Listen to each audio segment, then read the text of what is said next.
Serangan baru Rusia menghantam kota-kota Ukraina.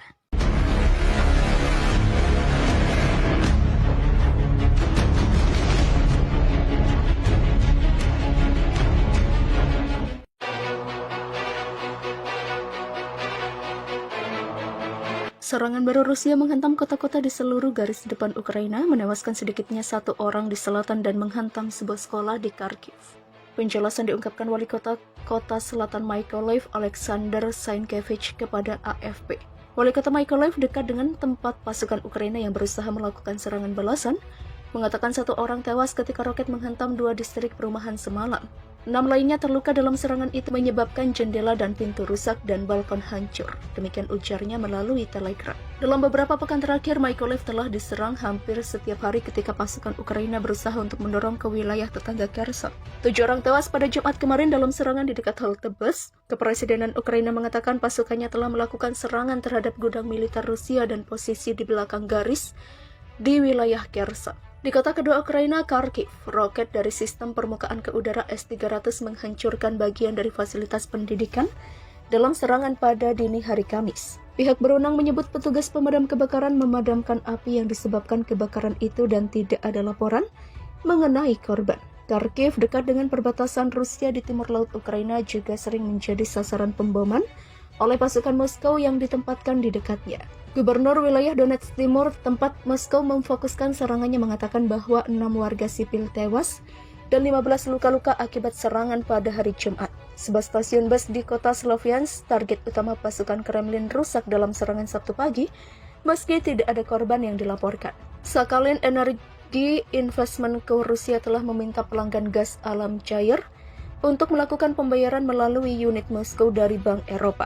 2 sumber dekat yang mengetahui masalah tersebut juga menuturkan bahwa saat ini mereka sedang bernegosiasi untuk mengalihkan mata uang pembayaran dari dolar Amerika Serikat. Perubahan mengikuti keputusan Presiden Rusia Vladimir Putin 30 Juni untuk membuat perusahaan baru dalam mengambil alih semua hak dan kewajiban Sakhalin Energy. Beberapa pembeli sudah membayar melalui bank yang ditunjuk, tetapi pembayaran ini masih dilakukan dalam dolar AS.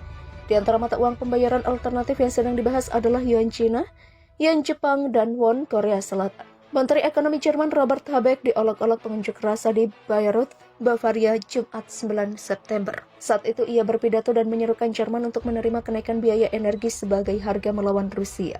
Sementara itu, harga gas di Jerman akan melonjak lebih jauh berkat biaya tambahan pemerintah yang baru. Seruan ejekan dan pelit terdengar saat Habeck naik ke panggung selama forum warga di kota Bavaria. Demonstran membawa poster-poster bertuliskan penghasut perang, warmonger. Mereka meneriakan tersesat ketika Habeck berusaha mempertahankan kebijakan anti-Rusia pemerintahnya. Habeck bersikeras Jerman seharusnya tidak mentolerir agresi Rusia di Ukraina meskipun ada dampak kerugian finansial. Namun para peserta forum mengatakan kepada Habeck kerugian ini merugikan mereka. Strategi Jerman menjauh dari impor energi Rusia sama dengan bunuh diri ekonomi. Hal itu dikemukakan seorang pengusaha tenaga surya kepada sang menteri. Percakapan itu dikutip media Frankfurter Allgemeine. Apa yang telah dicapai sanksi? Wanita lain bertanya sembari menambahkan, Rusia akan menang di Ukraina terlepas dari hukuman ekonomi barat. Pengusaha yang belak-belakan itu bukan satu-satunya kritikus yang menuduh pemerintah Jerman melakukan bunuh diri ekonomi. Presiden Rusia Vladimir Putin telah menggunakan ungkapan yang sama, sementara para pemimpin industri di Jerman telah berulang kali memperingatkan mereka menghadapi kehancuran ekonomi tanpa pasokan gas Rusia yang murah. Jerman bergantung pada Rusia untuk memasak sekitar 55% gas alamnya.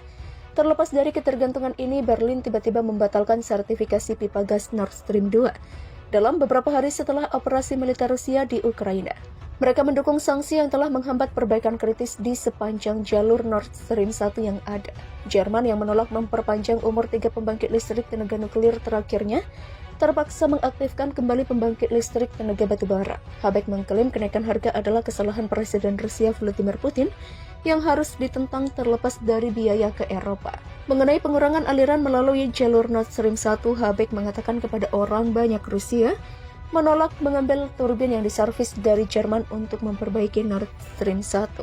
Sementara itu, raksasa energi Rusia Gazprom menyatakan minggu ini bahwa sanksi UE dan Inggris mencegahnya mengambil bagian vital peralatan itu ke Rusia. Sebelumnya, Habeck mengatakan kepada penyiar Jerman ZDF bahwa Nord Stream 2 tidak akan dihidupkan kembali, dengan alasan hal itu akan mengibarkan bendera putih kepada Putin.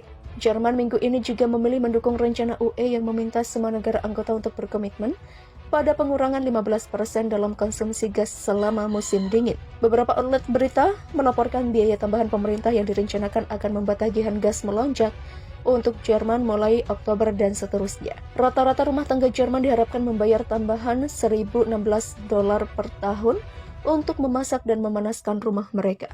Jerman akan menghadapi tagihan gas yang jauh lebih tinggi dalam waktu sekitar 2 bulan, media lokal memperingatkan pada Kamis.